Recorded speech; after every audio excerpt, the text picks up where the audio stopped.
Continuando, os mesopotâmicos, assim como a grande maioria aí dos povos da antiguidade, com exceção dos hebreus, eles eram politeístas. Por que com exceção dos hebreus? Os hebreus, eles eram monoteístas, eles cultuavam um só Deus, né, chamado Iavé ou Jeová, né? Porém, eles evitam, né, falar o nome, pronunciar o nome.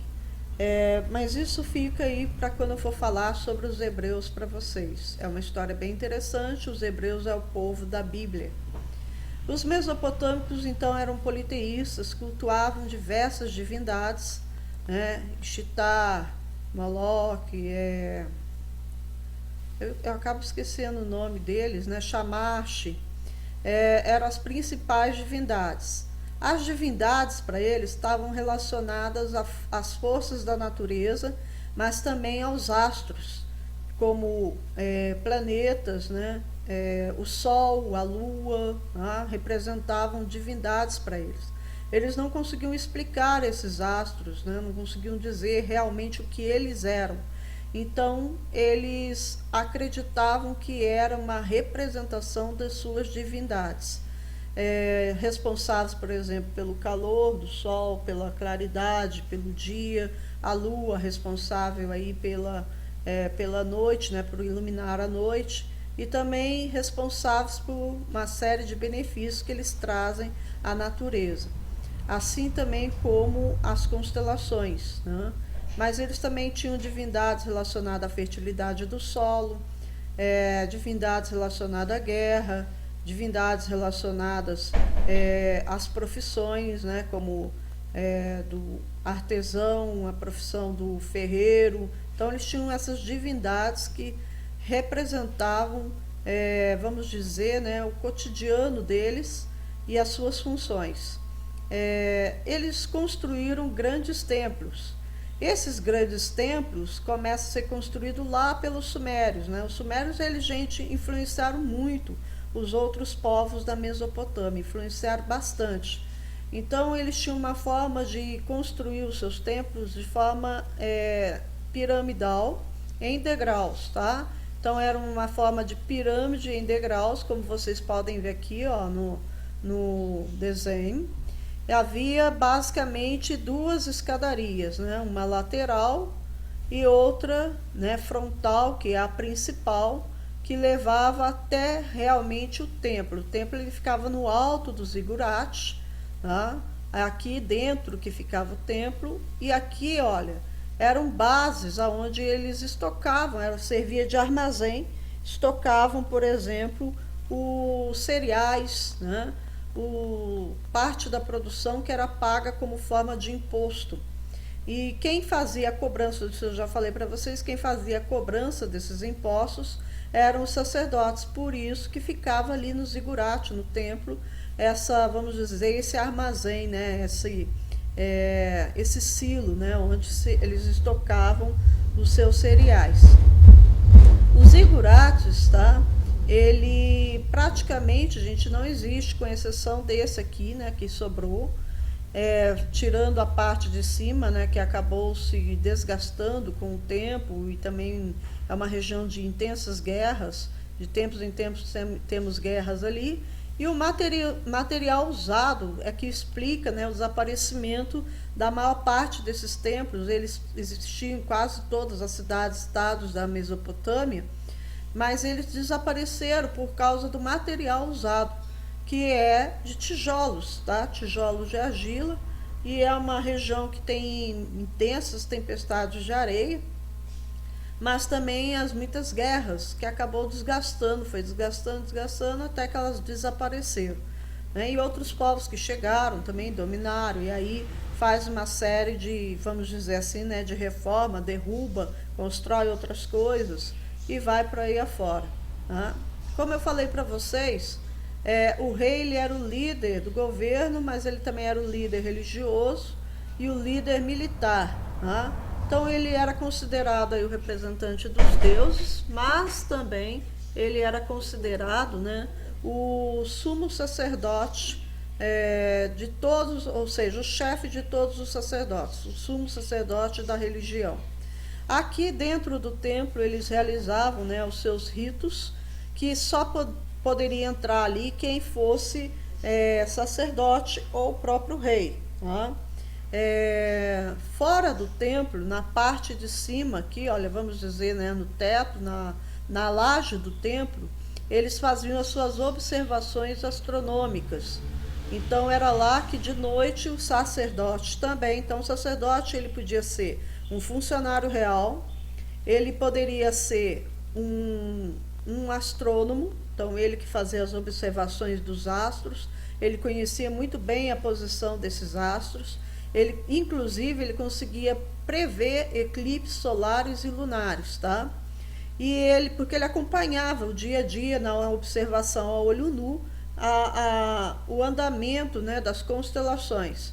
E ele também realizava os ritos, né, religiosos e a cobrança de impostos, tá bom? Então, o sacerdote ele era uma figura de suma importância para os mesopotâmicos. Ele ficava, em termos de importância, ele ficava abaixo do rei, né? E depois os altos militares também tinha bastante importância, bastante destaque. Geralmente o sacerdote ele era de linhagem nobre, né? Ou seja, ele era de família nobre, e aí ele fazia os seus estudos desde pequeno, e quando grande ele iniciava os seus serviços religiosos. Eles não desenvolveram, os astros eram tão importantes para eles que eles conseguiram desenvolver calendários, né, que podiam fazer previsões de eclipses solares e lunares e que conseguiam também dar a eles, com exatidão, o período certo do início do plantio, e também o período das cheias do rio Nilo, dos rios Tigre e Eufrates, através desses calendários desenvolvidos por eles. E também eles conseguiram, né, desenvolver, né, ideias de que os astros eles interferiam no destino dos homens. Daí eles desenvolveram a chamada astrologia, onde eles faziam lá adivinhações com a posição dos astros no céu. E até hoje utilizado, né? Os mesopotâmicos não acreditavam em vida pós-morte. Por isso, né, os arqueólogos, os historiadores, eles não encontram túmulos dos mesopotâmicos desse período. Praticamente quase não há esses túmulos, porque eles não tinham a preocupação em construir túmulos suntuosos como pirâmides, por exemplo, que os egípcios construíram. Porque eles não tinham essa preocupação. O que vai ser da minha vida depois que eu morrer? Eles acreditavam que a pessoa morreu, acabou. Tá? Desaparecia, deixava de existir. Então eles não tinham nenhuma preocupação em preservar corpos, em construir túmulos, né, para que essa alma ela ficasse ali num descanso eterno. Então eles não tinham essa preocupação, porque para eles acabava tudo depois da morte. E a religião, né, a crença numa vida pós-morte leva as pessoas a procurar ter uma vida mais correta, ter uma vida mais ética. Então, o que levava o mesopotâmico a não debandar, ou seja, a não fazer só besteiras, só tolices, né? Eles tinham as leis, né, que garantiam um comportamento mais correto, né, entre a sociedade, tá bom? Eu esqueci de falar para vocês que os mesopotâmicos eles influenciaram muitos povos da região na escrita, na língua, na própria religião, mas eles também foram fortemente influenciados, né, por outros povos que acabaram se estabelecendo na região, como os persas, por exemplo, né, depois da dominação acaba desaparecendo, né, toda vamos dizer assim, essa organização da civilização mesopotâmica.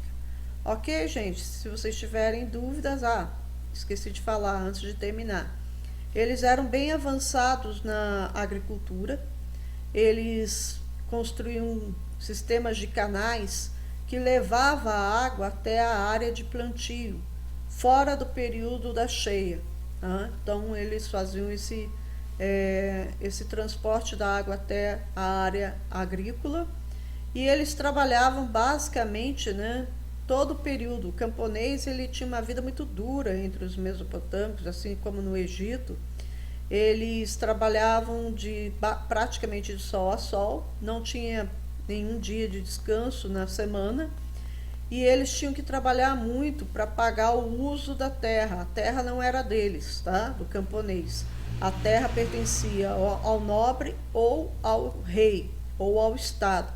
Então, se eles estavam vivendo nas terras do nobre, nas terras do rei ou do estado, né, e muitas das vezes do sacerdote, ele tinha que pagar pelo uso dessa terra. Então ele pagava com parte da produção e com o trabalho. Fora do período do plantio e da colheita, eles vinha a cheia, né? Vinha o período da cheia, então eles tinham que parar, não tinha como continuar o plantio. Aí eles eram uma mão de obra requisitada na construção de templos, de pontes, de reparação de muralhas, de estradas. Tá? Então eles eram requisitados no trabalho compulsório. Havia escravos? Sim, havia escravos, tá? Mas não era a grande maioria. A grande maioria mesmo eram os camponeses. Os escravos eles eram prisioneiros de guerra que eram vendidos como escravos, e os filhos de escravos. Também, por muito tempo, imperou uma lei na Mesopotâmia, assim como no Egito, na Grécia, em Roma, que o cara endividado, ele acabava não conseguindo pagar sua dívida, ele acabava como escravo. Tá? Se vocês tiverem qualquer dúvida, já sabem, só me procurar. Fiquem com Deus, até a próxima.